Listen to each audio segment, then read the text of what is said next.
Hello, my name is John Reedy. I'd like to start out by apologizing for my late submission. I recently moved into my new house and also started a new job, so the last couple of weeks have been extremely busy for me, but things are beginning to slow down, which I'm thankful for.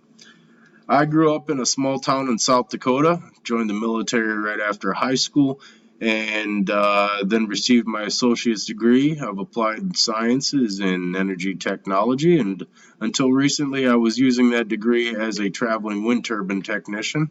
Unfortunately, it was extremely difficult to study and focus on my bachelor's degree with that job, so I decided to leave it. I would like to become a financial advisor, so here at CSU, I'm studying economics with a minor in business administration, and obviously, there's quite a bit I can learn from this course because of that. I'm especially interested in learning about how to utilize professional writing in social media. Finally, three tips. I would definitely say number one, have a dedicated workspace and dedicated study time for yourself. Those things are very important when you're trying to get into some sort of a groove, some sort of a routine, uh, setting aside a place and time to do those activities.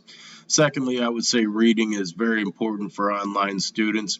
We don't go to class to receive instructions directly from a professor in person, and so reading the material on your own is extremely beneficial.